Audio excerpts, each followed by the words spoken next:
Bonjour et bienvenue dans le podcast Disparu. Aujourd'hui, je vais vous parler d'une affaire qui a horrifié la France en 2011. Vous connaissez tous son nom, Xavier Dupont de Ligonnès. Et même si ça a été traité des centaines de fois, je pense et j'espère vous apporter de nouveaux éléments sur notamment sa personnalité et la façon dont il s'est évaporé dans la nature. Pour ceux qui ne se souviennent plus très bien ou qui ne connaissent que de nom, je vous situe les faits. Donc après avoir abattu froidement sa femme, leurs 4 enfants et les 2 labradors, Xavier Dupont de Ligonnès prend la fuite le 10 avril 2011. Il quitte Nantes et traverse le pays en direction du sud. Le 21 avril, les policiers retrouvent les corps sous la terrasse de la maison familiale. En quelques heures, ils retracent la cavale de leur principal suspect et retrouvent le soir même sa Citroën C5. Elle est garée sur le parking d'un hôtel Formule 1 de Roquebrune-sur-Argent, dans le Var. Les enregistrements de vidéosurveillance montrent celui qu'on appelle maintenant XDDL, qui quitte les lieux à pied le 15 avril. Il porte un sac à dos qui semble contenir une carabine. Et coincé sous son bras, un polar de Bernard Minier. Et puis les enquêteurs perdent sa trace. Il a 6 jours d'avance. Commençons par son enfance. Xavier Pierre-Marie Dupont de Ligonnès naît le 9 janvier 1961 à Versailles. Alors, parmi ses ancêtres, il y a un maréchal du logis, un mousquetaire, un sénéchal, des vicomtes et des marquis. Originaire du Gévaudan, la famille conserve ses titres de courtoisie depuis le Moyen-Âge. Son père s'appelle Bernard Hubert Marie Dupont de Ligonnès et il est ingénieur diplômé de l'École nationale supérieure de mécanique et d'aérotechnique. Hubert rêve de réussite et de richesse, mais il accumule les dettes. Il s'envole pour l'Afrique quand Xavier a 10 ans. Là-bas, il refait sa vie avec sa maîtresse et ne reviendra en France qu'au crépuscule de sa vie. Geneviève Maître élève donc seule, dans un appartement versaillais, ses 3 enfants, Véronique, Christine et Xavier. Elle fonde un groupe de prière qui s'appelle l'Église de Philadelphie. Sa mission, c'est de préparer les dévots à l'Apocalypse. Alors, son groupe est connu de la Miviludes. La Miviludes, c'est un organisme de l'État français créé en 2002. En fait, c'est la mission interministérielle de vigilance et de lutte contre les dérives sectaires. Donc son groupe est connu de la Miviludes, suspecté de dérives sectaires en fait depuis 1995. En 2023, cependant, le parquet de Versailles classe l'affaire pour infraction insuffisamment caractérisée. Entouré de sa mère et de ses 2 grandes sœurs, Xavier est comme un prince. Il participe aux retraites religieuses dans de vastes demeures bretonnes et versaillaises. On lui répète qu'il est l'élu. À ce sujet, il écrira plus tard sur Internet « Je faisais partie de la poignée d'individus choisis par Dieu, l'élite de l'élite, bras droit du futur roi et futur pape. » Ouais, rien que ça. En 1979, il rencontre Agnès Audanger. La jeune fille vit dans un pavillon du boulevard de Glatigny à Versailles. Son grand-père, Hamza Abbas, était médecin à la cour du roi d'Égypte. La famille Audanger est pieuse et respectée. Xavier passe son baccalauréat puis commence des études supérieures qu'il abandonne après 1 an. Il fait des petits boulots à droite à gauche, participe aux frais du foyer qu'il partage avec sa mère et sa sœur Christine. Nous sommes maintenant en 1982. Alors qu'ils ont respectivement 20 et 21 ans, Agnès Audanger et Xavier Dupont de Ligonnès célèbrent leurs fiançailles. Cet été-là, ils partent en vacances en Corse. Mais au lieu de barboter sur la plage, d'arpenter les montagnes, de profiter des terrasses ensoleillées, Xavier il s'amourage d'une belle Allemande blonde et il quitte Agnès. La jeune femme rentre à Paris et affronte seule le cancer de sa mère, qu'elle veillera jusqu'à sa mort. De son côté, Xav, parce qu'on l'appelle comme ça, compte bien profiter de sa vingtaine. Au milieu des années 80, il descend sur Draguignan pour rejoindre sa sœur Véronique et Emmanuel, son ami d'enfance. Il obtient un emploi de commercial dans une société de fabrication d'engrais. Il se lie d'amitié avec Michel, lui aussi commercial. Emmanuel et Michel, vous allez voir, ils sont omniprésents dans la vie de Xavier et jusqu'à la fin, jusqu'à leur fin. Ligonès, il disserte avec eux sur sa propre vie, il leur raconte ses rêves et partage ses réflexions. Avec Emmanuel, c'est facile. On dit qu'il est épris de Xavier depuis l'adolescence. Les deux amis voyagent à grands frais. Emmanuel paie tout et ne s'en plaint jamais. Zéro méfiance, mais aucun recul. Rien ne semble pouvoir entacher leur amitié fusionnelle.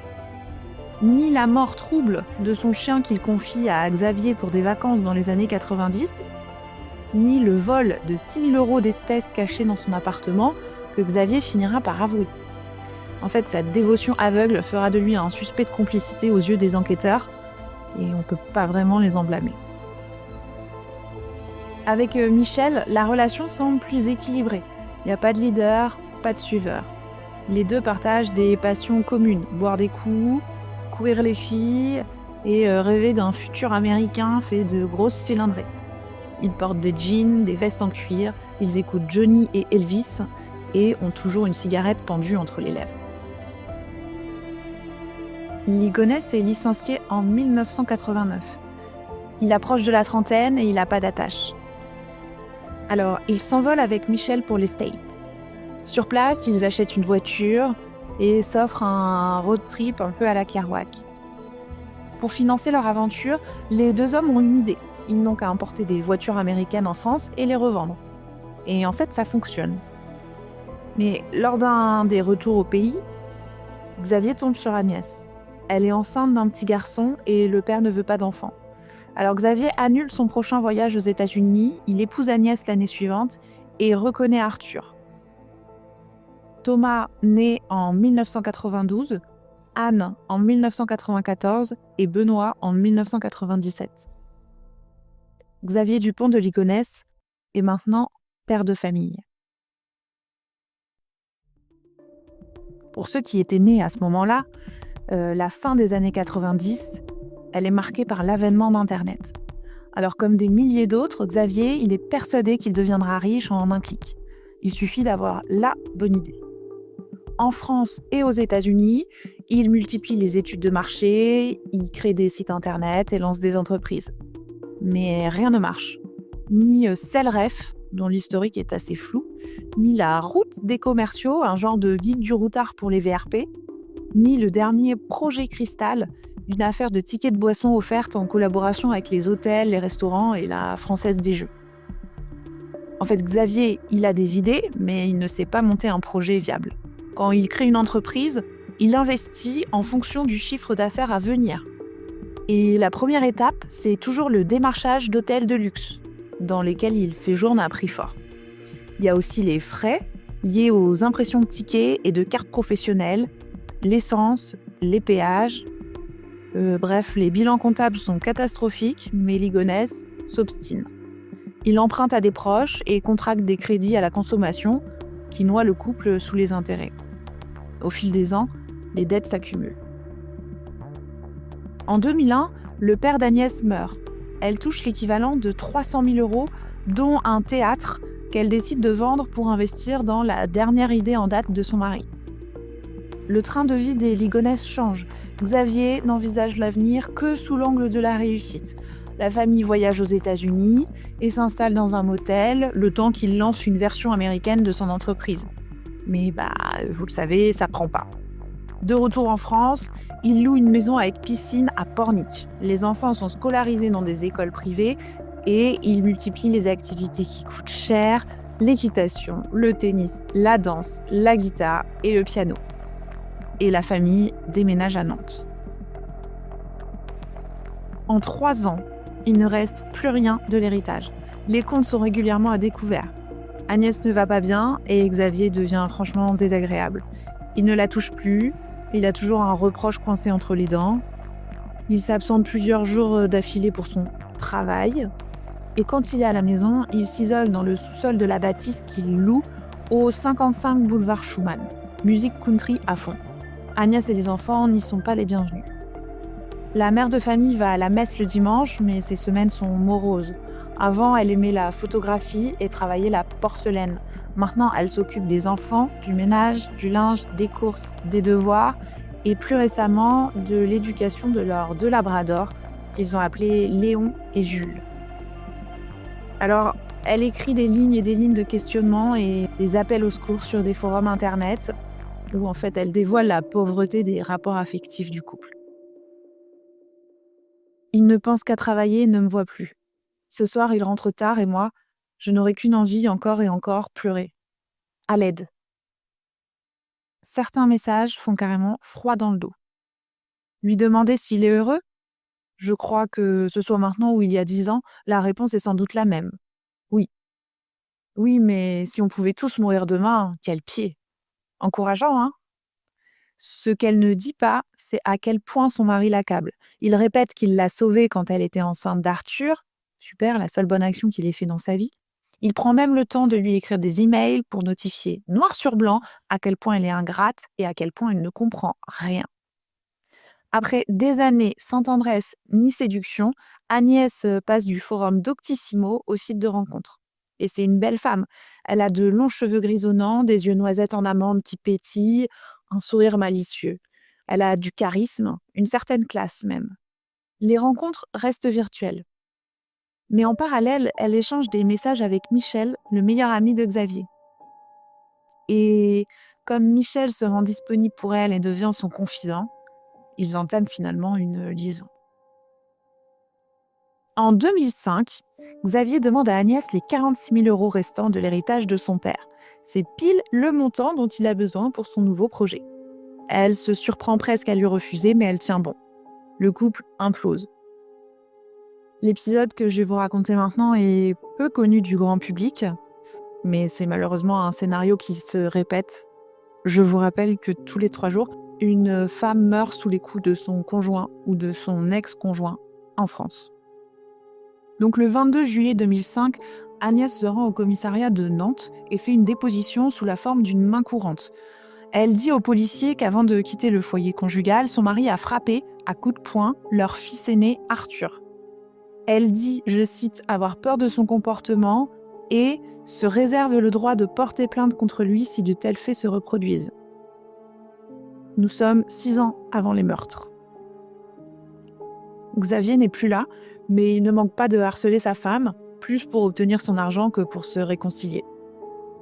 En juillet, il envoie ce qu'il appelle une lettre ouverte aux familles et aux amis d'Agnès et Xavier. Dans sa missive qui fait 6 pages, il expose leur séparation et détaille leur situation financière. Il remplit même un tableau avec les solutions qui s'offrent à eux et l'évaluation qu'il en fait. Parmi elles, donc celle d'Agnès qui consiste à ne pas lui donner le reste de l'héritage de son père, est taxée de, je cite, « solution extrême, stupide et ridicule due à un blocage psychologique incompréhensible ». Je sais pas quoi dire. Ligonès revient vivre au domicile à l'automne. Il donne l'impression qu'il a accepté de revenir, mais en fait, il s'est imposé. Si vous voulez un indice de l'état de leur couple à ce moment-là, en novembre, il use de nouveau sa spécialité, ce qu'il adore faire, c'est-à-dire écrire. Donc, il rédige une autre lettre, une seconde missive, aux mêmes proches. Et il semble que dedans, en fait, il a obligé Agnès à écrire « Influencée par des mauvaises amies qui m'ont entraînée sur des pentes malsaines et m'ont fait faire des choses répréhensibles ». Je cite encore « Xavier n'a jamais vécu à mes crochets comme un croqueur d'héritage ». Bon, en fait, c'est des lignes et des lignes d'un cauchemar que les proches devinent, sans pour autant saisir la gravité du contrôle qu'il exerce sur Agnès. Au début de l'année 2006, il tombe sur des échanges explicites entre Agnès et Michel. Alors qu'il aurait pu couper les ponts, il contacte Michel et lui propose de partager sa femme. Alors les 3 se retrouvent pour d'étranges moments arrangés par Xavier, qui comme ça, il garde le contrôle de la situation. Il exige d'être en copie de tous les messages qu'Agnès et Michel s'écrivent. Après les rencontres, Xavier, il s'installe devant son ordinateur et il rédige des emails à destination de sa femme et de son meilleur ami, amant, je ne sais plus comment l'appeler, dans lesquels il récapitule les positions et les évalue. Bon, entre autres, je vous passe les détails. En fait, il ne digérera jamais leur aventure. C'est compréhensible, mais les raisons qu'il donne révèlent en fait un homme aux idées rigides et sexistes. On m'a élevée dans le respect des femmes, en me faisant croire qu'il y en avait de deux sortes, celles minoritaires qui ont des envies physiques d'hommes, entre parenthèses, ce sont les nymphos ou les pétasses, et celles majoritaires qui n'ont envie que de l'homme qu'elles aiment et qui refusent naturellement toutes les avances des autres hommes sans se forcer puisqu'elles ne sont pas amoureuses, donc pas tentées physiquement. Faisons un bond dans le temps.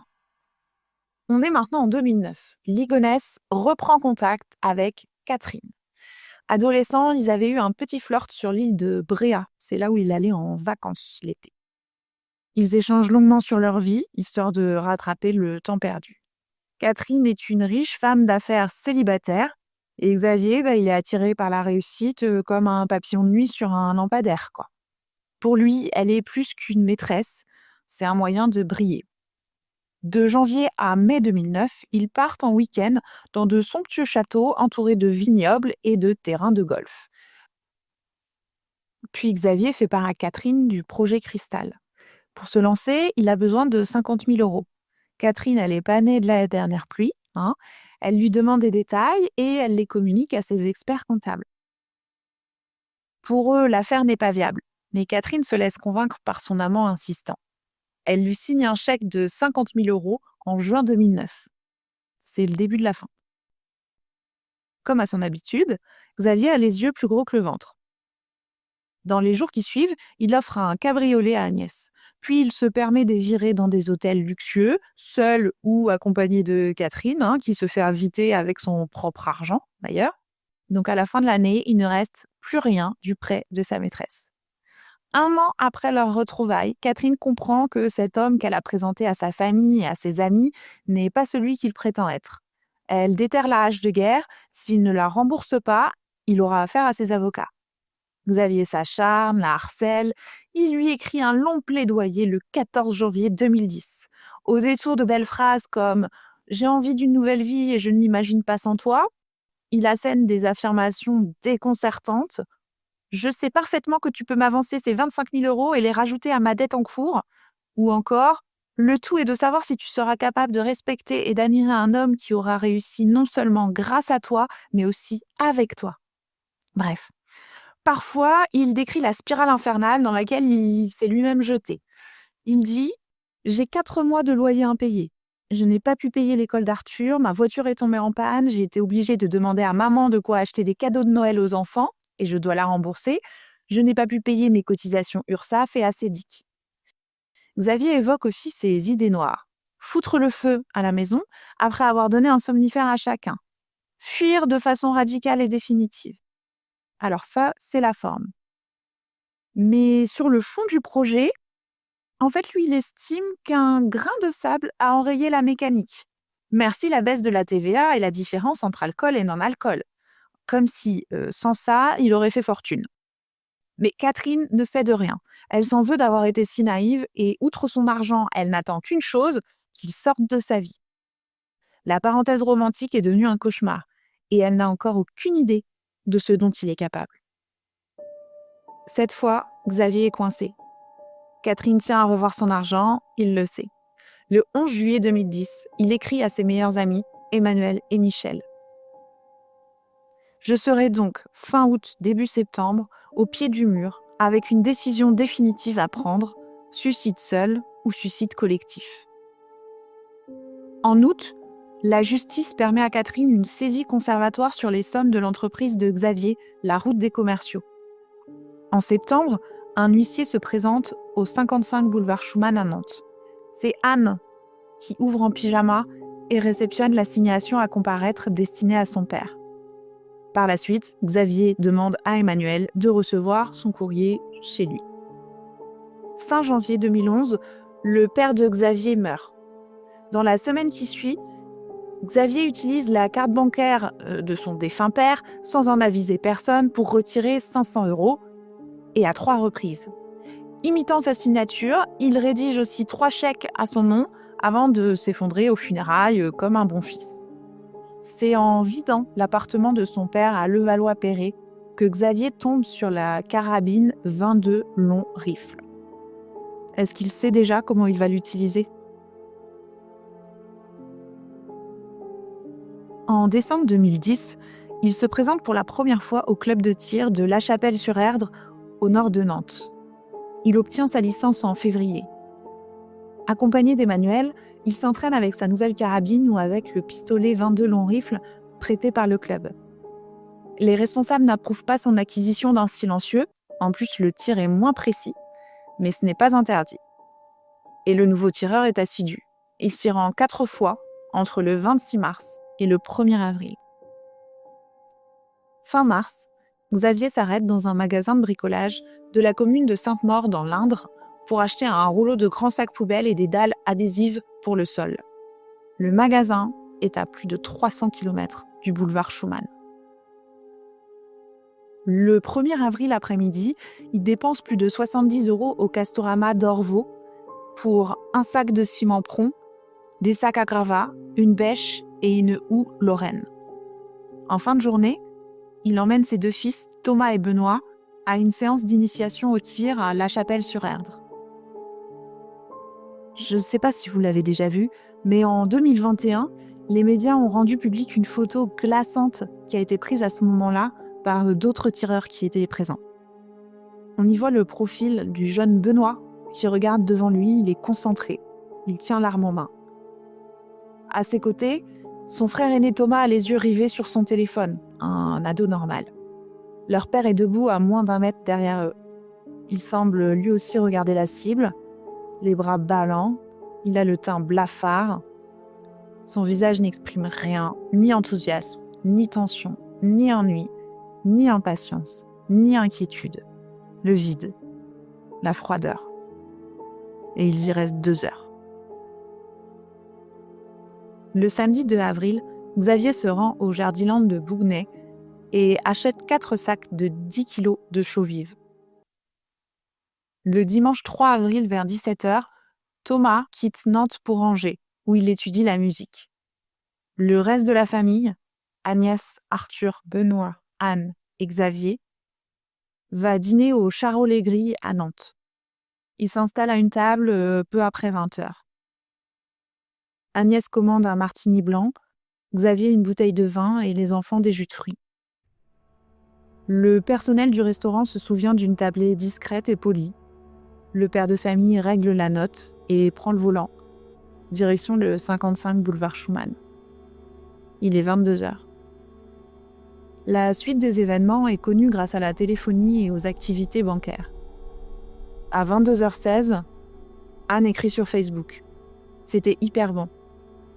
À 22h37, Xavier appelle sa sœur Christine et lui laisse un message vocal.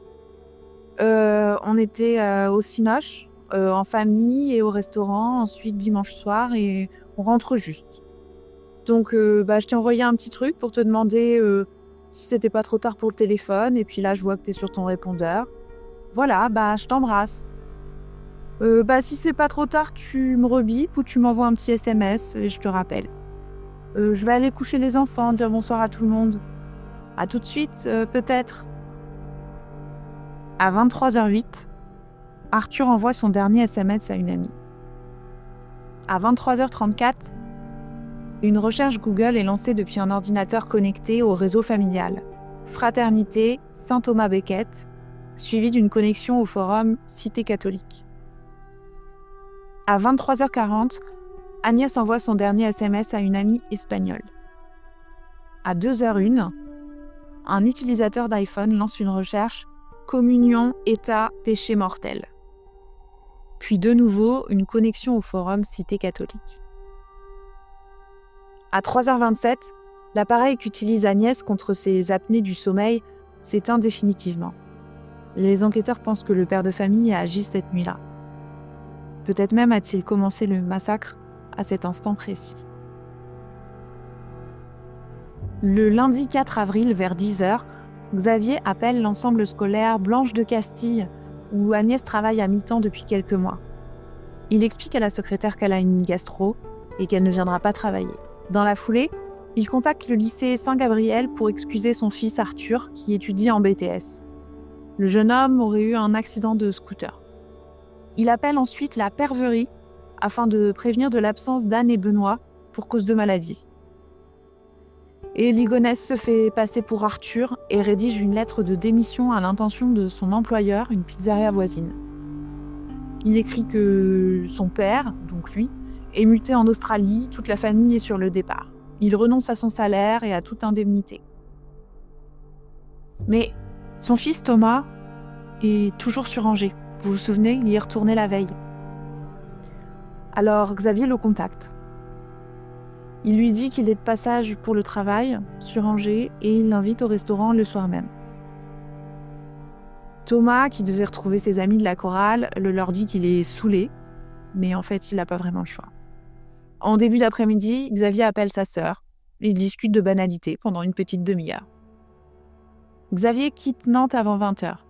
Il prend l'autoroute A11, sort à Avrier et rejoint son fils dans un restaurant gastronomique. Vers 20h50, il commande un menu complet et une demi-bouteille de vin d'Anjou. Thomas demande un simple plat et un jus de tomate. Au fil du repas, le jeune homme se sent de plus en plus mal. Il manque de s'endormir dans son assiette. Les serveurs témoigneront plus tard du malaise de Thomas et du silence qui régnait durant leur repas. En partant, Xavier s'acquitte quand même de la note d'un montant de 72 €. Il dépose son fils à Angers et rentre sur Nantes. Le lendemain, Thomas raconte sa soirée à un ami qui y témoigne.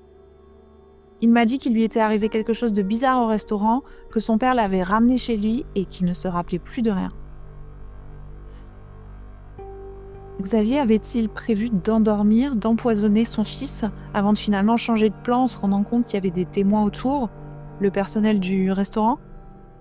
Le mardi 5 avril, en fin de matinée, la carte d'Agnès est utilisée pour l'achat d'un diable à Nantes, rue Émile Zola. À 18h, une photo du jardin apparaît sur le mur Facebook d'Agnès. Elle est légendée « My Garden Blooming ». À 19h30, Xavier appelle Thomas pour lui dire que sa mère a eu un accident de vélo. Elle est dans un petit coma. Il doit rentrer sur Nantes. Le jeune homme n'est pas emballé, déjà parce qu'il joue avec son ami Romain à la PS3, mais aussi parce qu'il se remet à peine de l'étrange soirée de la veille. Pourtant, il obéit. Comment pourrait-il imaginer ce qui l'attend, ce que son père a déjà fait ? Il se connecte sur le site internet de la SNCF et trouve un billet pour le soir même. Une demi-heure plus tard, la carte bancaire d'Agnès est de nouveau utilisée dans un Carrefour Market à proximité de la maison. Plus de 50 € pour du produit désinfectant, du Ricard, une bouteille de Bourgogne, du melon, du jambon, des steaks et du fromage.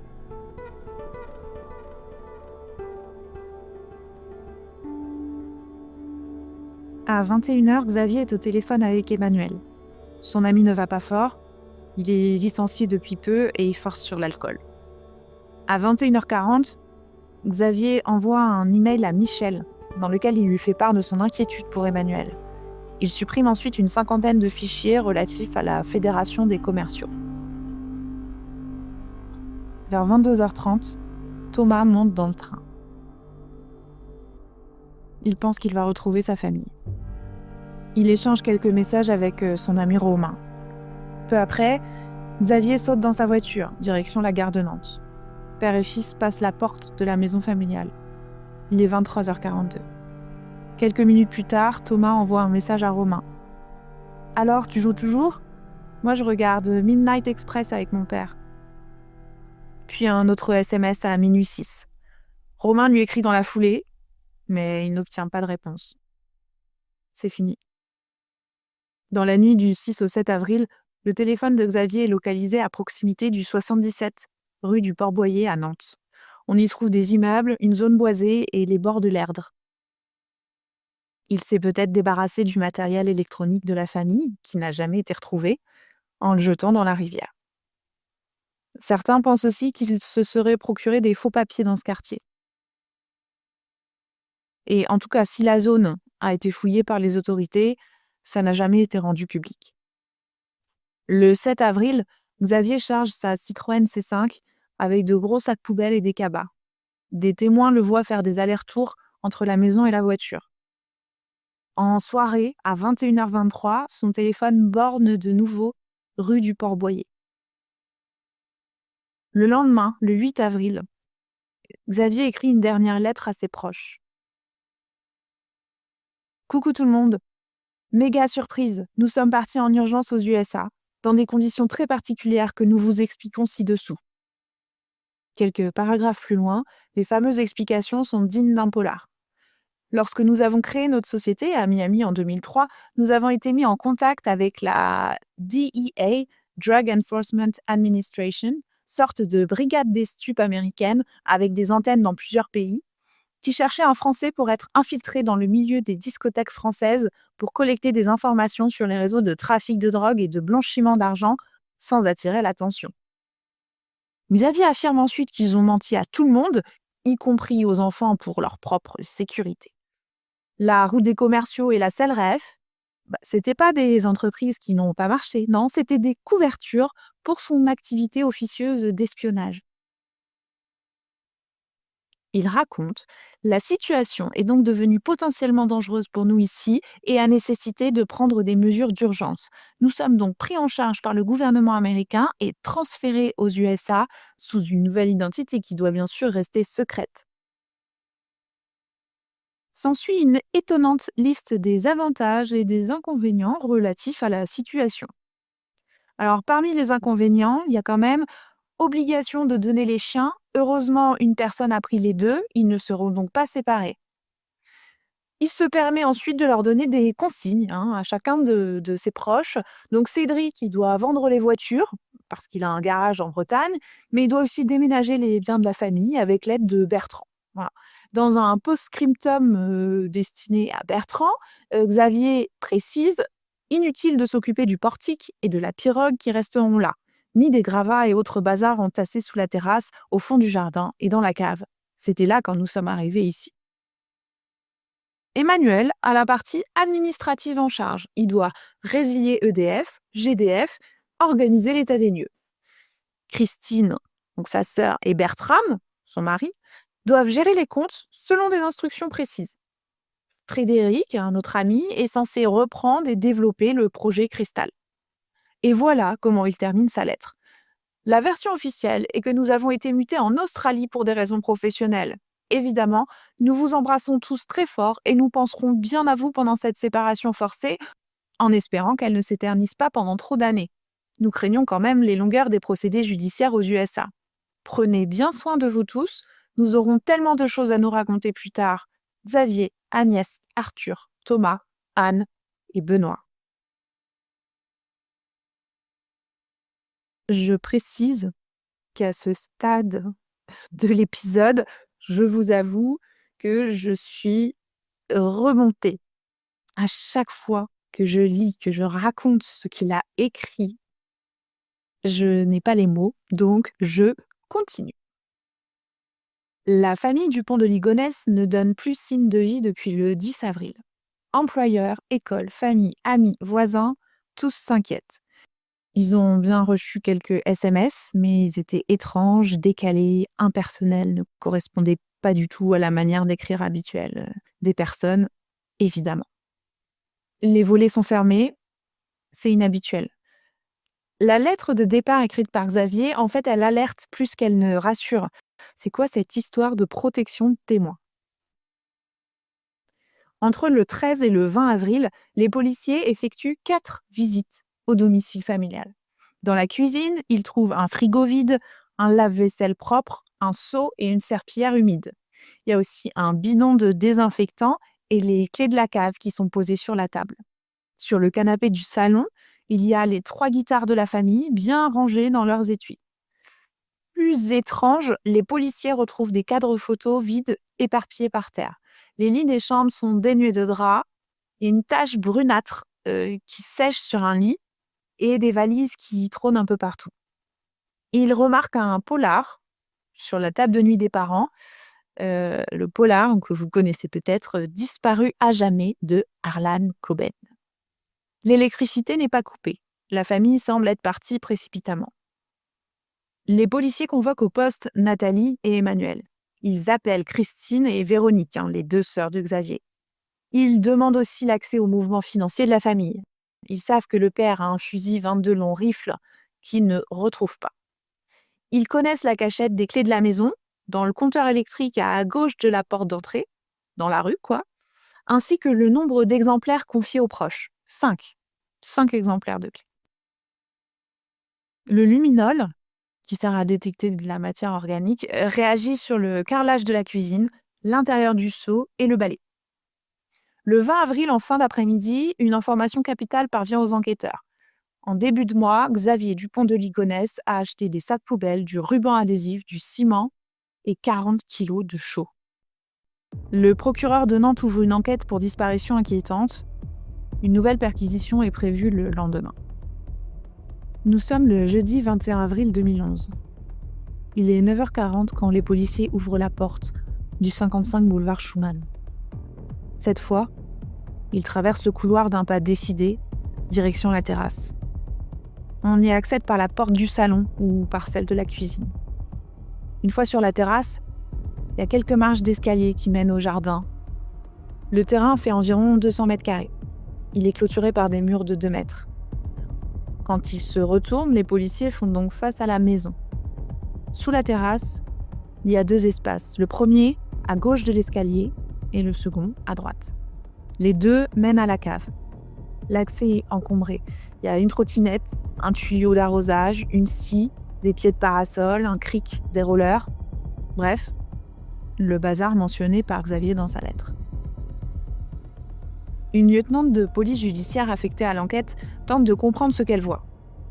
2 gamelles sont placées bizarrement entre des coussins coincés par des outils et une grande planche en bois. Impossible pour les chiens d'accéder aux gamelles. Elle soulève la planche et tombe sur de la terre fraîchement tassée. Ses collègues aussi sont intrigués. Elle commence à filmer tandis qu'ils attrapent une pioche et une pelle usagée qui traînent et se mettent à creuser. Ils viennent à bout de la couche terreuse en quelques minutes et découvrent du ciment. Il est dur, mais pas complètement sec. La couche de ciment est très fine, pas plus de 2 cm.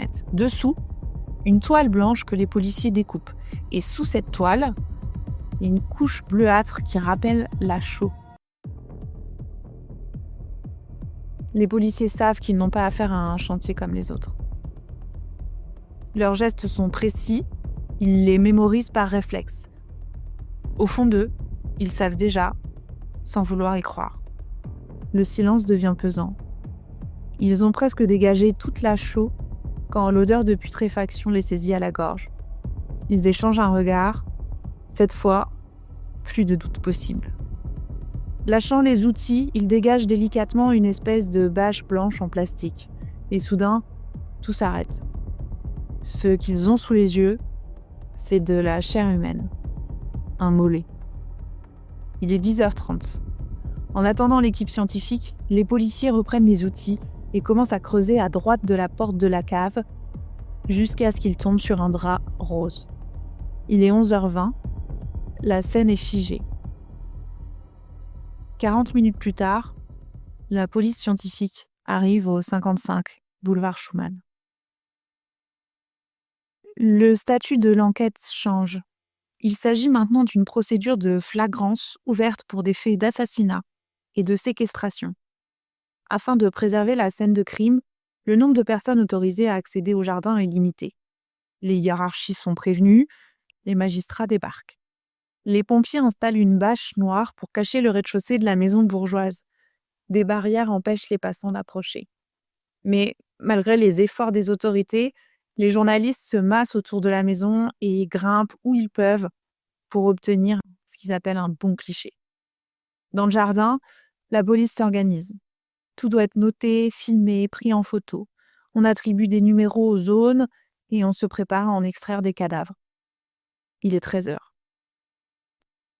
Les journalistes Béatrice Fontenot et Jean-Michel Laurence racontent en détail la découverte des corps dans leur livre. Je vous conseille vraiment leur livre. Je vais résumer ici ce qu'ils ont trouvé. Les techniciens commencent par l'endroit où la jambe a été découverte. Sous l'espèce de bâche blanche, un sac poubelle contient un drap rouge, lui-même enveloppant un duvet. On sort un paquet de la fosse. On prend des mesures et on coupe le scotch et la corde qui le scellent. Les tests ADN confirmeront plus tard qu'il s'agit de Thomas, 18 ans. À son poignet, il a un bracelet des Vieilles Charrues 2010.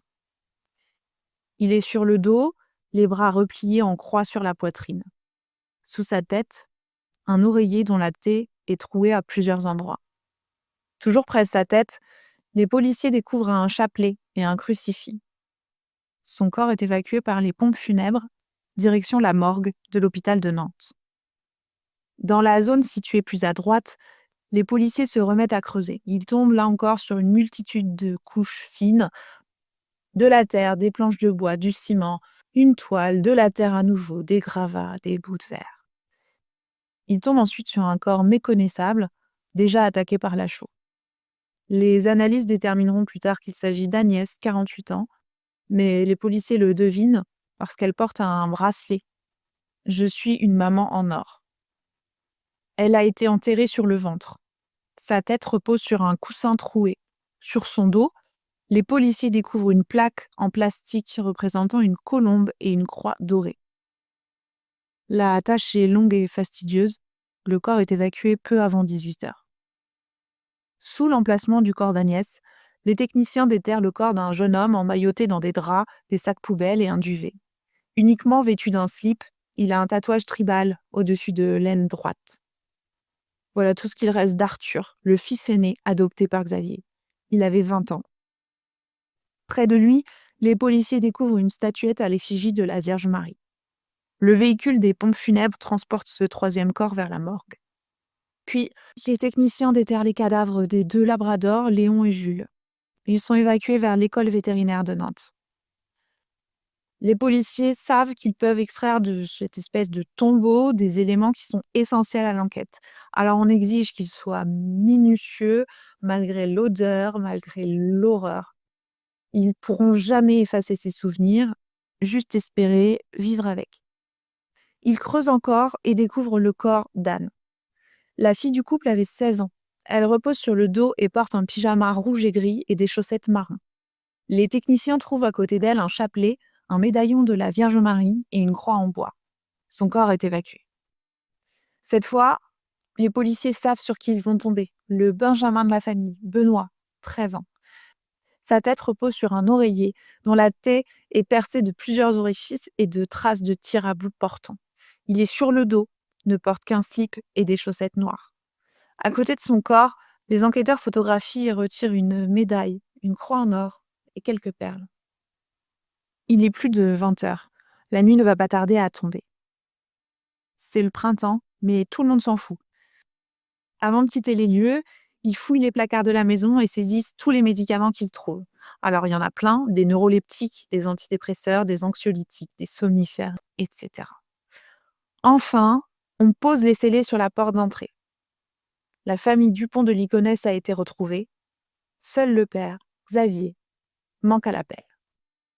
Le lendemain, vendredi 22 avril, les proches, les habitants du quartier, les familles, les Nantais et plus globalement les Français se réveillent comme tirés d'un mauvais rêve.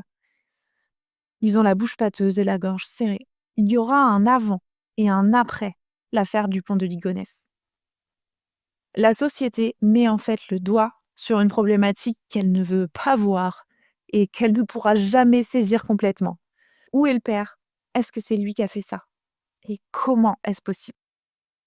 Toute la journée, les médecins légistes du Centre hospitalier universitaire de Nantes observent, mesurent, prélèvent, découpent, analysent, détaillent, comparent, notent et estiment. Ils ont de nouvelles informations pour les enquêteurs et les magistrats. Agnès a été tuée par 2 balles en pleine tête, tirées à bout touchant. Thomas par 2 balles dans la tête et 1 balle en plein cœur. Arthur par 2 balles dans la tête. Sa petite sœur Anne aussi. Quant à Benoît, il a reçu 2 balles dans la tête et 2 balles dans le cœur. Léon et Jules, les labradors, ont également été tués par balle. Tous les enfants ont des traces de somnifères dans le sang, mais pas Agnès. Les policiers sont sur le pied de guerre. Les tâches sont réparties et les découvertes successives centralisées. Leur mission est claire, mettre la main sur le père de famille, leur principal suspect. Et le plus vite possible. Mais pour le retrouver, ils doivent remonter le temps. Ligonnès quitte Nantes tôt, le matin du 10 avril, au volant de sa Citroën C5. Il est flashé vers 8h pour un petit excès de vitesse sur une départementale qui mène à Angers. Xavier vide complètement la chambre de Thomas et se débarrasse de ses affaires. C'est la 3e fois en quelques jours qu'il se présente à l'internat. Il s'arrête pour manger dans un restaurant de Mauléon, parce qu'en fait, rien ne lui coupe l'appétit, puis reprend la route direction Saint-Laurent-sur-Sèvre pour rejoindre le logement d'Arthur. Là encore, ce n'est pas son premier passage. On retrouvera les affaires des garçons dans des bennes à proximité. Le soir, Xavier s'enregistre dans un hôtel à Puyllborough, près de La Rochelle, sous le nom de Xavier Ligone. Il paie en liquide, mais utilise son ordinateur vers minuit, ce qui permettra plus tard aux enquêteurs de savoir qu'il s'y trouvait. Le lendemain matin, Ligonnès file vers Rochefort. Il parcourt ensuite plus de 400 km et prend une chambre dans un hôtel à proximité de l'aéroport de Toulouse. Le mardi 12 avril, la C5 roule vers Avignon avant d'être repérée à 2 reprises à Védène, dans le Vaucluse, près d'un centre équestre et devant une bâtisse occupée par des témoins de Jéhovah. Alors Xavier aurait été aperçu en train de discuter avec le conducteur d'une Mercedes noire immatriculée en Espagne, mais la piste ne donnera rien. Peu avant 19h, il demande une chambre à l'auberge de Cassagne au Pontet. Le père de famille opte pour une suite prestige et n'oublie pas de commander une bonne bouteille de Bourgogne quand il descend dîner. Il entame ce qu'il a fait ces 20 dernières années, une tournée des hôtels. Et les témoins, ils trouvent son comportement tout à fait normal, un client comme les autres, ni anxieux, ni sur la défensive, ni agressif. Il est même agréable et il prend le temps de complimenter ses hôtes. La journée du 13 avril est un mystère. On sait qu'il quitte l'auberge avant 11h, mais on ne retrouve sa trace que le soir quand il s'enregistre dans l'hôtel première classe de la Seine-sur-Mer. Cette fois, il utilise l'alias Xavier Laurent. Le jeudi 14 avril, il est vu à 15h30 à la réception du Formule 1 de Roquebrune-sur-Argent. 2 heures plus tard, la caméra de surveillance d'un distributeur du centre-ville l'enregistre alors qu'il retire 30 €. C'est une des images qui a le plus circulé juste après l'affaire. Le soir à l'hôtel, il efface des données relatives à ses entreprises. Se faisant passer pour ceux qui ont organisé la fuite de la famille, il envoie des emails à ses amis. Le vendredi 15 avril à 10h20, Xavier rejoint sa voiture sur le parking de l'hôtel. Une caméra l'enregistre. Il porte une housse de costume, une sacoche d'ordinateur et un sac de voyage. Il tient un livre, Le polar glacé, de Bernard Minier, paru 2 mois plus tôt. En milieu d'après-midi, Ligonnès revient à l'hôtel et garde de nouveau sa C5 sur le parking. Une caméra de surveillance de l'intérieur de l'établissement le filme à 16h13. Il porte une housse sombre à l'épaule qui contient un objet long, de la taille d'une carabine 22 long rifle, par exemple. Puis Xavier Dupont de Ligonnès quitte le parking à pied et s'évanouit dans la nature. Le 21 avril 2011, soit la journée même de la découverte des corps, les policiers ratissent Roquebrune-sur-Argent. En soirée, ils tombent sur la C5. Après confirmation de la plaque, la tension monte d'un cran. La brigade de recherche et d'intervention, la BRI, se prépare et fait quadriller le secteur. La nuit est tombée depuis longtemps quand ils entrent en contact avec le personnel du Formule 1. Ils sont informés de la réservation d'un Xavier Dupont en date du 14 avril. On leur présente les bandes de vidéosurveillance, dont la dernière, celle du 15 avril. Ils identifient Xavier, qui quitte le parking à pied, et comprennent il a 6 jours d'avance. Où est le père de famille, principal et seul suspect du meurtre d'Agnès et de leurs 4 enfants ? Les enquêteurs apprennent que, malheureusement, il connaît parfaitement la région. Dans la vingtaine, Xavier travaille à la Seine-sur-Mer. Il se pavane au volant de voitures hors de prix dans les rues de Saint-Tropez. Il a un point de chute chez sa tante, à Grimaud. Quelques années plus tard, il se marie avec Agnès à Draguignan. Thomas naît dans cette ville en 92 et Anne 2 ans plus tard. La famille emménage à Saint-Maxime et Xavier occupe un poste de commercial à Monaco. Emmanuel habite dans la région en même temps que les Dupont de Ligonnès et Michel vit à Lunel, dans l'Hérault, qui est un département voisin, au moment des meurtres. Les périples de Xavier pour le travail lui font parcourir des dizaines de milliers de kilomètres par an, au cours desquels il ne manque jamais de retourner dans le sud. Alors que sa cavale le mène dans le Var, ça n'a rien de surprenant. Mais pourtant, il s'est arrêté en chemin plusieurs fois, il a pris le temps de dormir dans des hôtels, et pour un homme en fuite, c'est quand même un peu risqué. Emmanuel suggère aux enquêteurs qu'il pourrait s'agir d'un voyage initiatique, d'un genre de pèlerinage. Peut-être que Roquebrune-sur-Argent, c'est sa destination finale et qu'il s'est suicidé dans le coin. Dans les semaines et les mois qui suivent, des Français l'aperçoivent en Corse, à Nîmes, à Cholet, à Mulhouse, à Alençon de Provence, mais aussi à Las Vegas, à Turin et à Chicago. Alors, les enquêteurs le savent, les témoins oculaires, c'est pas fiable. Mais 2 témoignages sortent du lot et placent Xavier Dupont de Ligonnès à proximité d'Aix-en-Provence à la fin du mois d'avril. Vers 3 heures du matin, le 26 avril, un prénommé Christophe s'arrête sur l'aire d'autoroute de Lançon de Provence, sur l'autoroute A7, à la sortie de la ville de Salon de Provence. À cette occasion, il prend un autostoppeur qui porte une barbe naissante, des sacs de routard et qui sent mauvais, comme quelqu'un qui ne se serait pas lavé depuis plusieurs jours. L'homme lui dit vouloir prendre le train à Aix-en-Provence pour aller à Paris visiter son père qui est gravement malade. Le conducteur le dépose vers 4 heures à une sortie de l'autoroute A8, probablement la sortie 30 qui mène à la gare. Christophe ne sait rien de la tuerie de Nantes. Quand il apprend la nouvelle, il est persuadé d'avoir pris en stop Xavier Dupont de Ligonnès. Alors il contacte immédiatement la police et les enquêteurs le prennent au sérieux. Il visionne les caméras de surveillance et interroge les personnes présentes cette nuit-là sur l'aire d'autoroute. Un client de la station essence pense avoir reconnu Xavier Dupont de Ligonnès et la caissière aussi. Et elle va fournir un détail essentiel.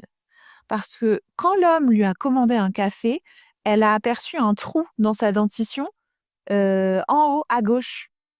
Or, il manque bien une molaire à Xavier. Et c'est un détail qui n'a jamais été divulgué au grand public. Les enquêteurs pensent ensuite le reconnaître sur les images de la caméra de surveillance du parvis de la gare d'Aix-en-Provence. L'homme qu'ils suivent sur les images a ensuite acheté un billet sans destination avant de disparaître sans laisser de traces. Alors bien que la dernière image officielle de Dupont de Ligonnès soit celle du Formule 1 de Roquebrune-sur-Argent, les témoignages se recoupent et sont cohérents. Le fugitif a peut-être pris un train à Aix-en-Provence le 26 avril ou acheté un billet pour brouiller les pistes. En 2011, les données concernant les passagers des compagnies aériennes ne sont pas sauvegardées. Et encore aujourd'hui, l'Union européenne hésite sur la question, soucieuse de protéger la vie privée des ressortissants européens. Et rappelez-vous, Ligonnès, il a 6 jours d'avance. Il a pu prendre l'autoroute A8 en direction de l'Italie et s'envoler pour la Thaïlande. Ou bien rebrousser chemin et décoller de Toulouse, ou rejoindre l'Espagne. Il a pu traverser l'Atlantique en bateau et accoster en Amérique du Sud pour s'envoler plus tard vers New York ou ailleurs. Parmi d'éventuels témoins, il y a ceux qui pensent savoir où il se cache, ceux qui l'ont trouvé sur une carte à l'aide d'un pendule et les plus inventifs qui se font passer pour lui. Et oui, les policiers étudient chaque signalement, des milliers, mais rien. Xavier Dupont de Ligonnès, il est partout et nulle part à la fois. Fin avril 2011, la zone autour du rocher de Roquebrune-sur-Argent est fouillée. C'est un bel endroit pour mourir, mais Xavier n'est pas là. En 2013, on dépêche des équipes spécialisées sur la zone des mines du Canet des Morts. des fois que l'homme se serait réfugié dans une grotte pour mettre fin à ses jours. Bon, là encore, ils n'ont rien trouvé. Début 2018, les enquêteurs arrêtent un moine du monastère Notre-Dame de Pitié dans le Var que des témoins ont pris pour Ligonesse. En 2021, le cimetière de Grimaud est fouillé par la police, mais rien. Au fil des ans, on adhère de plus en plus à l'hypothèse du suicide. S'il est vivant, il ne peut pas disparaître sans laisser de traces. Et de toute façon, comment survivre à un tel massacre? Peut-on tuer sa femme et les enfants qu'on a vus naître et tourner les talons sans remords? Alors une nouvelle vie, d'accord, mais pourquoi faire? Pour comprendre l'état d'esprit de Xavier Dupont de Ligonnès en ce mois d'avril 2011, on peut tenter de faire un parallèle avec des affaires similaires, notamment celles dans lesquelles le coupable a été traduit devant la justice, entendu par les enquêteurs et par des psychiatres. Ce n'est évidemment pas le cas de Xavier Dupont de Ligonnès, qui est toujours légalement présumé innocent. Mais commençons par l'affaire américaine qui ressemble plus à la tuerie de Nantes. John List, né en 1925 dans le Michigan. Il est enrôlé dans l'armée durant la Seconde Guerre mondiale en tant que technicien de laboratoire. Après avoir servi, il passe une licence en business et administration, puis un master en comptabilité. Mais l'homme est de nouveau appelé à prendre les armes en Corée en 1950. Catholique, John List rencontre Helen Morris Taylor lors d'une permission aux États-Unis. Le couple se marie en 1951 et s'installe en Californie, puis à Détroit, dans le Michigan. Ils ont 3 enfants. John est promu à Rochester, New York, puis à Westfield, dans le New Jersey, pas très loin, en 1965. Là, il devient vice-président d'une banque de la ville de Jersey. L'homme prend alors la décision d'acheter une maison pour sa famille. Et pas n'importe quelle maison. Un manoir de 19 pièces, dont une salle de bal. En parallèle, la santé d'Hélène, sa femme, décline, puisque John lui a transmis la syphilis en rentrant de Corée. Alors John, il s'en agace, il lui reproche d'être malade et alcoolique, et il dira même, bien plus tard, qu'elle le cherchait et challengeait sa masculinité. En 1971, John List, peut-être en raison de sa superbe personnalité, est licencié. Au lieu de chercher un autre emploi, comme tout le monde, ou de vendre le manoir pour un logement de taille plus raisonnable, John garde secret son licenciement. Alors oui, il part tous les matins avec sa petite mallette, mais il va lire le journal et faire des siestes sur les bancs de la gare ferroviaire de Westfield. Ça vous rappelle peut-être l'affaire Jean-Claude Roman qui s'était fait passer pour un médecin pendant 18 ans, qui avait contracté des dettes auprès de ses proches. Et quand il était à 2 doigts d'être démasqué par sa famille, il a tué sa femme à coups de rouleau à pâtisserie, ses 2 enfants, ses 2 parents. Ah, d'ailleurs, il a été libéré sous conditionnel en 2019 et depuis 2022, il est libre. Donc il vit en France, apparemment dans un petit village de l'Indre. Bref. Le 9 novembre 1971 au matin, John List attend que leurs 3 enfants partent pour l'école. Dans le manoir, il ne reste que sa mère, de 84 ans. Elle vit dans les appartements privés de l'étage supérieur. Et sa femme, Hélène, de 47 ans. Cette dernière déjeune dans la cuisine. Alors, elle a probablement pas le temps de réaliser quoi que ce soit, parce que John lui loge une balle à l'arrière de la tête. Puis, il monte les escaliers et tue sa mère d'une balle tirée sous l'œil gauche. Quand Patricia, 16 ans, et Frédéric, 13 ans, rentrent de l'école, il les abat froidement dès qu'il lui tourne le dos. Alors il se fait tout naturellement à manger, avale son gueuleton et part assister comme prévu au match de football du dernier enfant qui lui reste, John Frédéric, 15 ans. En fin de journée, la porte du manoir se referme derrière eux. List tire sur l'adolescent qui se défend. Il évite quelques balles, mais son père s'acharne et Frédéric s'effondre. John List file ensuite à la banque. Il ferme son compte bancaire et celui de sa mère avant de revenir au manoir. Il met le corps d'Hélène et de leurs 3 enfants sur des duvets, puis les réunit dans le salon. Le corps de sa mère reste en haut. John prend soin de nettoyer les scènes de crime. Il découpe ensuite son visage de toutes les photos de famille, allume les lumières du manoir, lance la climatisation et branche les enceintes qui passent en boucle de la musique religieuse. John écrit une lettre de confession destinée à son pasteur. Avant de prendre la route, il appelle les écoles et désinscrit les enfants. Il annule aussi la livraison du lait et du courrier pour ne pas éveiller les soupçons. En raison de toutes ces précautions qu'il a prises, les corps ne seront découverts qu'un mois plus tard, le 7 décembre 1971. John List, lui, s'est évaporé depuis longtemps. Sa voiture est retrouvée sur le parking de l'aéroport John Fitzgerald Kennedy de New York. Mais les enquêteurs ne trouvent aucune trace de lui sur les listes des passagers. Une chasse à l'homme est lancée, en vain. En mai 1989, soit 18 ans après les meurtres, l'émission America's Most Wanted consacre un épisode à l'affaire. Les producteurs ont la riche idée de faire appel à Frank Bender, un artiste qui met ses talents au service de la médecine légale. Corps non identifiés, reconstruction faciale à partir de squelettes ou encore portrait en pastel de fugitifs. Bender utilise l'une des seules photos disponibles de John List et façonne un buste en argile représentant le meurtrier vieilli de 20 ans. Son travail est si ressemblant que le tueur est arrêté 2 semaines plus tard, le 1er juin. Un ancien voisin de Denver l'a reconnu à la télévision. Alors John List y crie d'abord au complot, avant d'être confondu quand l'armée fournit son empreinte aux enquêteurs et il passe enfin aux aveux. Après les meurtres, il a bien laissé sa voiture à l'aéroport pour brouiller les pistes avant de prendre le train. Il est allé dans le Michigan et il s'est installé dès 1972 à Denver dans le Colorado. Il a utilisé un alias, Robert Peter Bob Clark. Il a même trouvé un travail et rejoint une communauté luthérienne.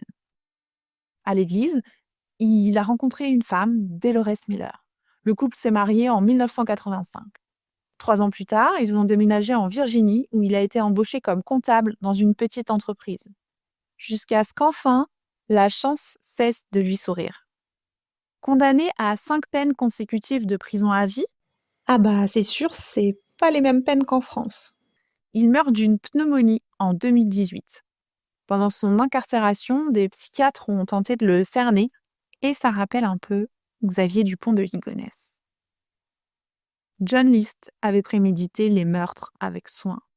Il menait un train de vie qui ne correspondait pas à ses revenus. Il était déjà couvert de dettes avant son licenciement, qui semble être l'élément déclencheur. Il volait de l'argent à sa mère et, sous prétexte de leur apprendre les responsabilités, il avait trouvé des emplois à mi-temps à ses enfants pour qu'ils participent aux frais du foyer. Il ne pouvait pas être au chômage ou vendre la maison, ça non. Il avait pensé à tuer uniquement sa femme, mais pour gagner un temps précieux pendant sa cavale, il ne devait laisser aucun témoin. Quant à sa mère, elle n'aurait selon lui pas supporté d'être la seule survivante. Donc ouf, heureusement qu'il l'a tuée. Et puis Hélène, elle l'allait plus à l'église. De toute façon, c'était pas très bon pour les enfants. List possédait déjà 2 armes, mais il avait pris soin d'acheter de nouvelles munitions et de s'entraîner au tir dans les semaines précédant les assassinats. Alors, quand les psychiatres lui demandent « Mais pourquoi ne vous êtes-vous pas suicidé ?» Il a dit qu'il ne s'était pas suicidé parce qu'il voulait pouvoir accéder au paradis et y retrouver sa famille. D'après les psychiatres, John List avait un trouble de la personnalité obsessionnelle compulsive. Inscrit dans le DSM, donc le Manuel diagnostique et statistique des troubles mentaux, depuis 1952, ce trouble est, je cite, caractérisé par une préoccupation omniprésente pour l'ordre, le perfectionnisme et le contrôle, sans place pour la flexibilité ou l'efficacité, qui, en fin de compte, interfèrent avec l'accomplissement d'une tâche.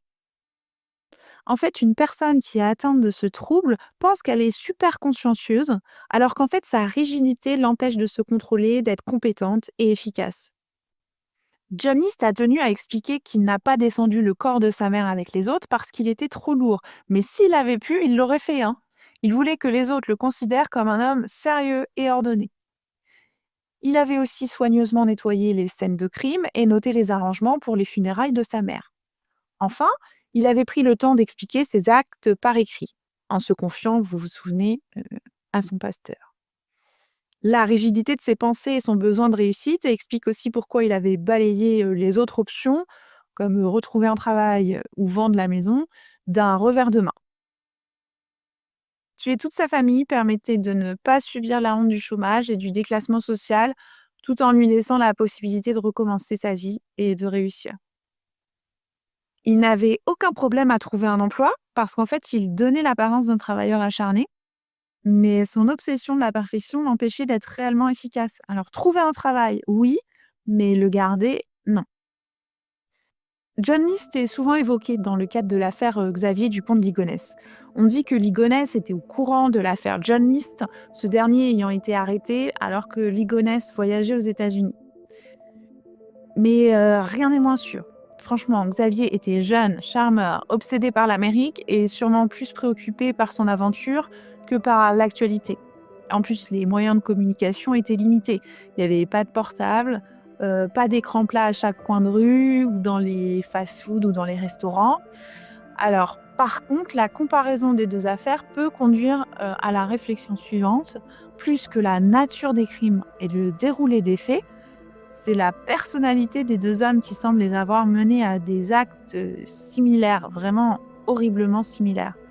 Et les ressemblances sont saisissantes. La préméditation, dont le fait de s'entraîner au tir dans les semaines précédant les meurtres, les exécutions méthodiques, le fait d'agir normalement en public. Xavier Dupont de Ligonnès, il a été au restaurant, il a passé des coups de fil, il a été faire ses courses. Et John List, lui, il a été assister à un match de foot. Un appétit apparemment non entamé, la disposition soignée des corps, le nettoyage des scènes de crime, la dimension religieuse, la vision rigide du rôle du père de famille, les ressentiments concentrés sur la femme. En fait, Agnès, c'est la seule des victimes de la tuerie de Nantes qui a été enterrée sur le ventre.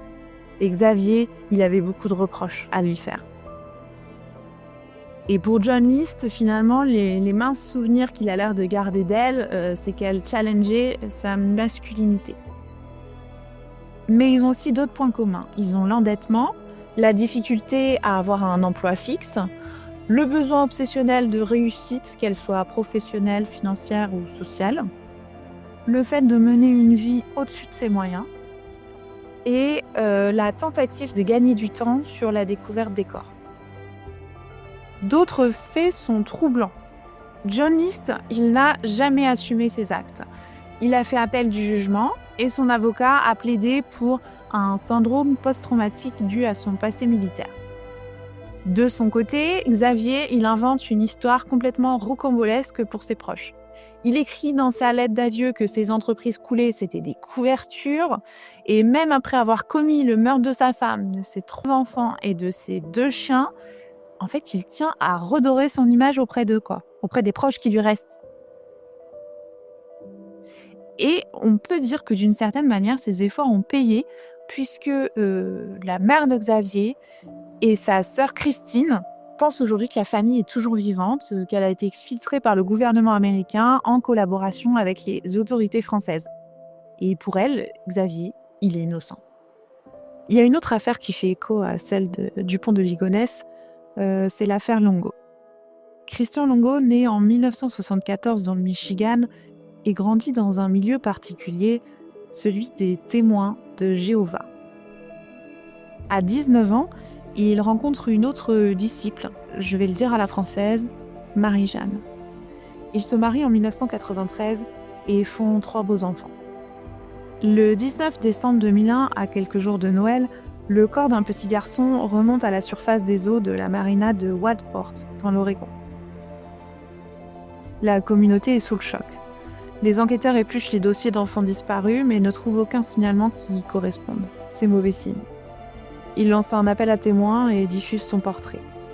Une femme qui travaille dans un Starbucks reconnaît l'enfant sur l'écran de télévision.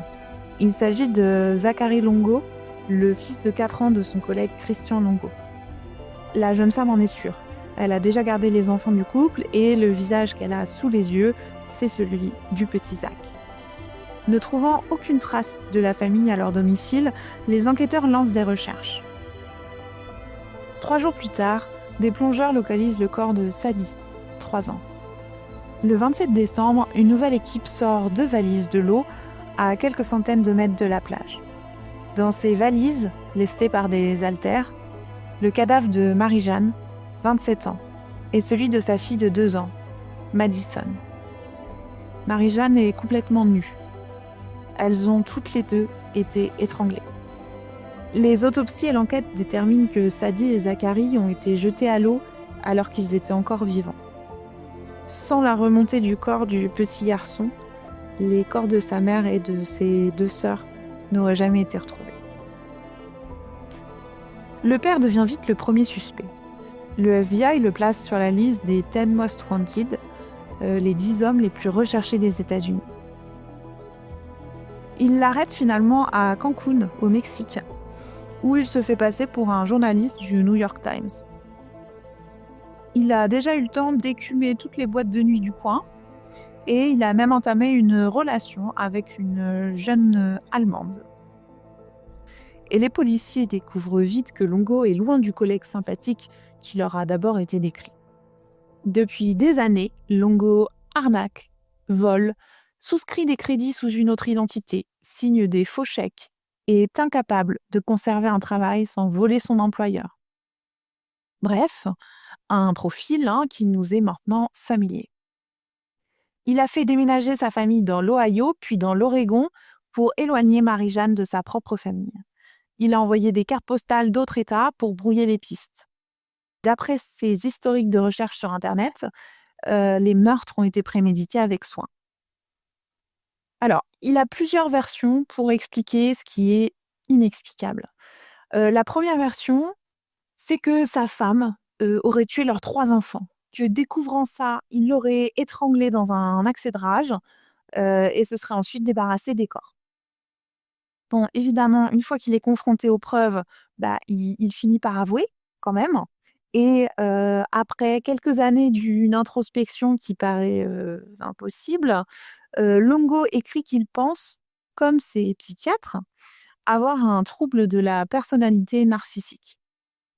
Condamné à la peine capitale en 2003 et emprisonné dans le couloir de la mort en Oregon, sa peine a été commuée le 13 décembre 2022 en une peine de prison à vie sans possibilité de libération conditionnelle. Chaque année, des individus commettent ce type de crimes qui sont appelés des familicides. Criminologues, psychologues et sociologues répertorient les affaires, se penchent sur les profils psychologiques des meurtriers, sur les faits et les éléments déclencheurs. L'objectif, c'est de comprendre pour mieux prévenir. En 2013, Elizabeth Yardley, David Wilson et Adam Lines de l'Université de Birmingham proposent une classification de ce qu'ils appellent des annihilateurs de famille. Et d'après l'étude de cas anglais et de meurtriers de sexe masculin entre 1982 et 2012, ils distinguent 4 types de profils. Il y a le moralisateur, le déçu, le paranoïaque et ce qu'ils appellent l'anomique. Anomique, c'est ne respecte pas les règles sociales, les lois. Et ce qu'ils observent est inquiétant. Ils observent que le nombre de familicides augmente en fait depuis plusieurs années. En 2021, il y a une équipe de l'université de Turku en Finlande, menée par Linda Carlsson, qui publie une revue en fait de 67 études réalisées dans 18 pays différents entre 1980 et 2017. Donc le coupable des familicides est un homme dans 95% des cas. D'après l'équipe de scientifiques, il y a 50% des meurtriers qui se suicident. La plupart du temps, ça se fait juste après les faits, sur place, ils retournent l'arme contre eux. Évidemment, les 50% restants ne se suicident pas. Mais il n'y a même pas besoin de traverser la Manche ou l'Atlantique. En France, on a donc l'affaire du pont de Ligonnès, mais aussi les affaires Roman et Godard qui nous ont marqués. Et en effet, quelle pire trahison que de se faire enlever la vie par l'homme qu'on aime ou par le père qui nous a vu naître et grandir. Alors Jean-Claude Roman, il a purgé sa peine. Yves Godard, il est mort. Mais où est Xavier Dupont de Ligonnès. Suicide ou fuite? De nombreux éléments font quand même pencher pour la seconde option.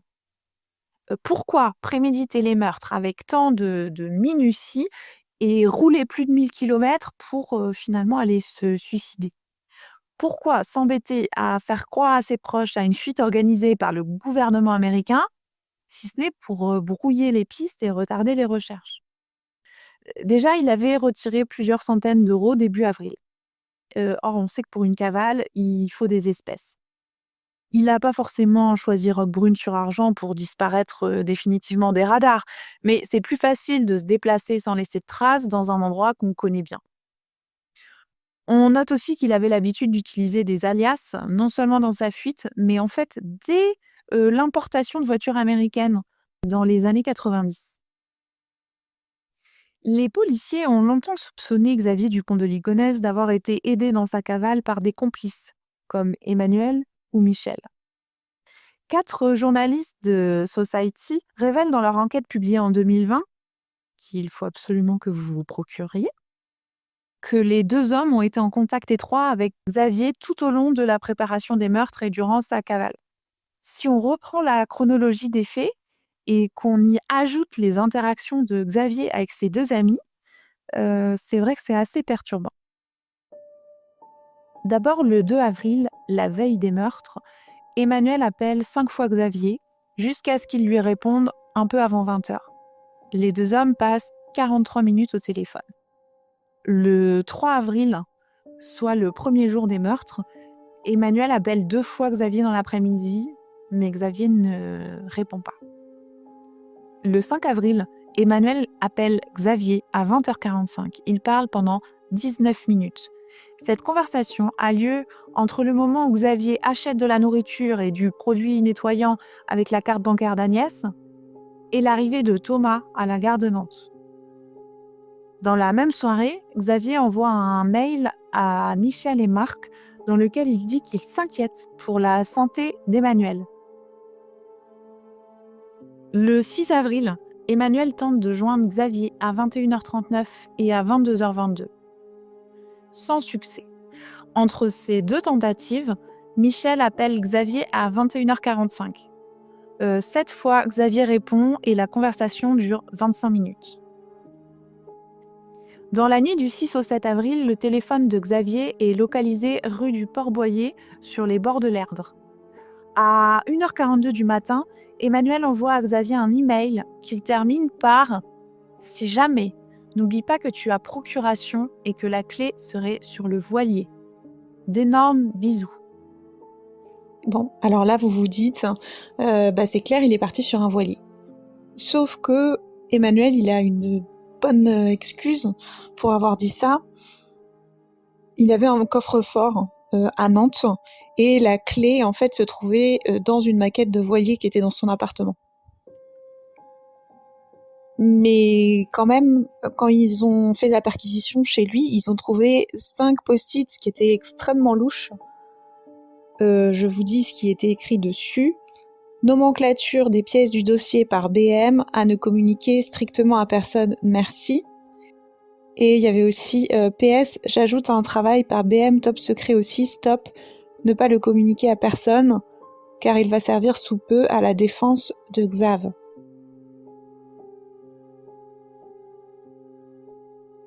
Le 7 avril, Xavier envoie un SMS à Emmanuel à 21h10.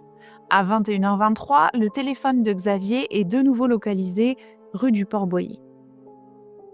Le 8 avril, Xavier écrit un SMS à Emmanuel. « Merde, problème de chargeur. Suis en route, mais plus de piles. À demain hôtel ou sur mail plus tard. Kiss. » Le 9 avril, Emmanuel reçoit la lettre et un double des clés de la maison des Ligonnès, boulevard Schumann. Il s'y rend une première fois, seul.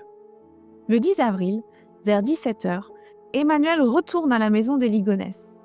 En fin de journée, il contacte un autre ami de Xavier, Cédric, et discute avec lui de l'étrange lettre.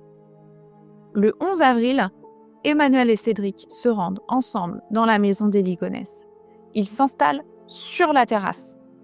Emmanuel boit un verre et Cédric fume une cigarette. Le 14 avril, les trajets de Xavier et de Michel semblent mêlés.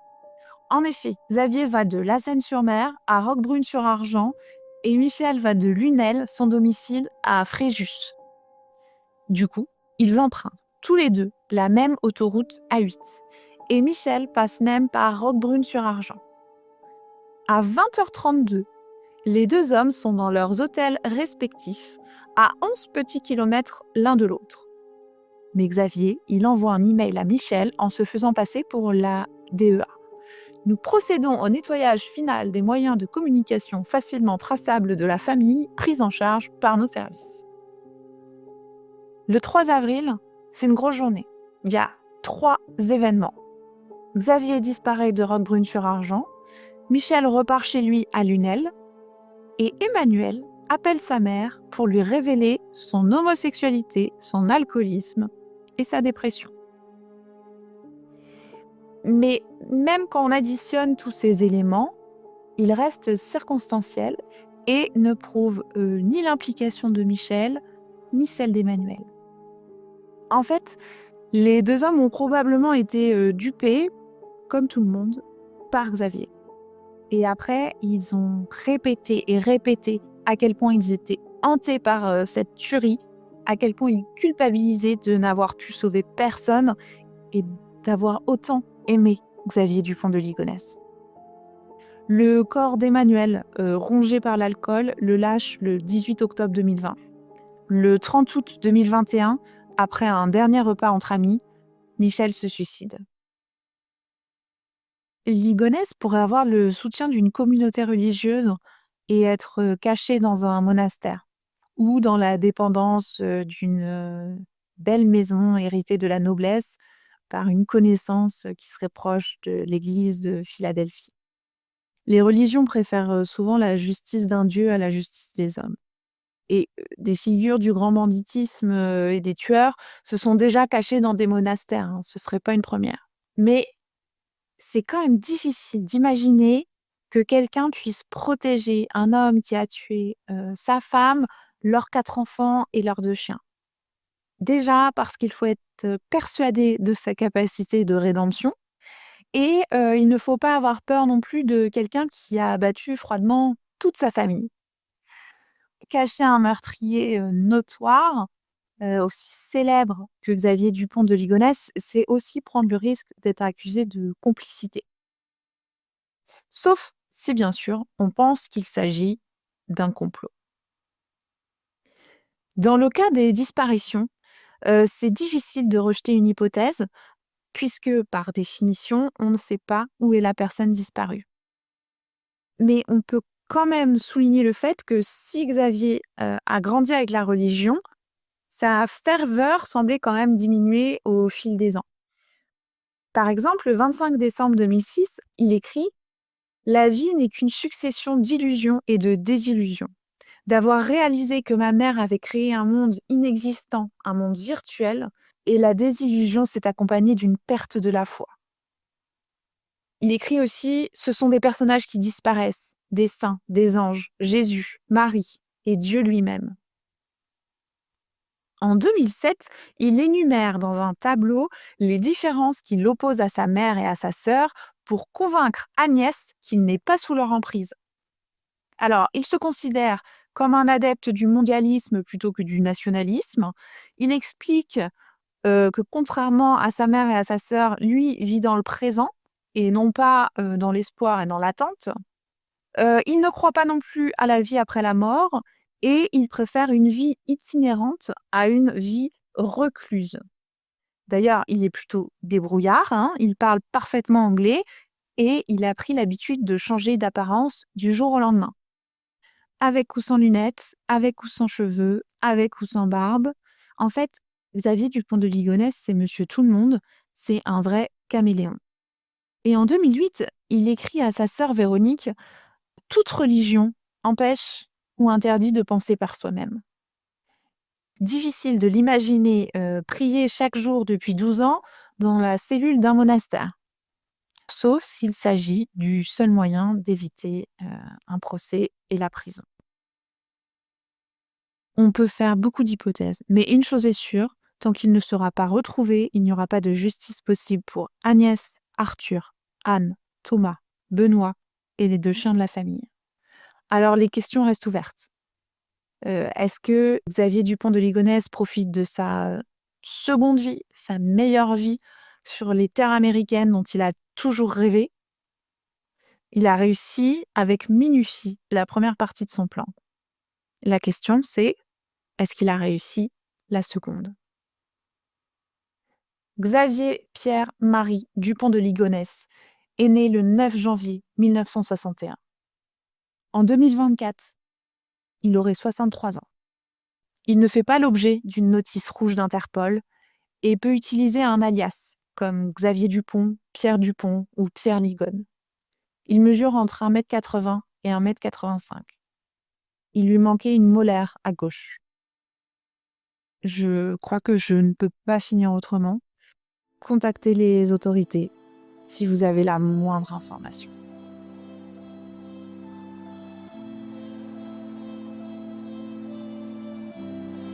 Voilà, c'est tout pour aujourd'hui. J'espère surtout que vous avez appris des choses. C'était un peu le but. J'avais envie d'insister sur, en partant de ce qu'il écrivait lui-même, de ce qu'il disait. J'avais envie d'insister sur sa personnalité, sur la dynamique du couple Agnès et Xavier. Et bien sûr, on est sur une affaire de disparition, finalement, où cette fois c'est un meurtrier qui a disparu. Mais je trouve que ça donne pas moins envie de le retrouver. J'espère que l'enquête est toujours active et que des moyens sont mis à disposition régulièrement pour relancer l'affaire et vérifier qu'il ne se cache pas quelque part alors qu'on pourrait le trouver. Eh bien, écoutez, je vous laisse là-dessus et je vous dis à bientôt pour un nouvel épisode du podcast Disparu.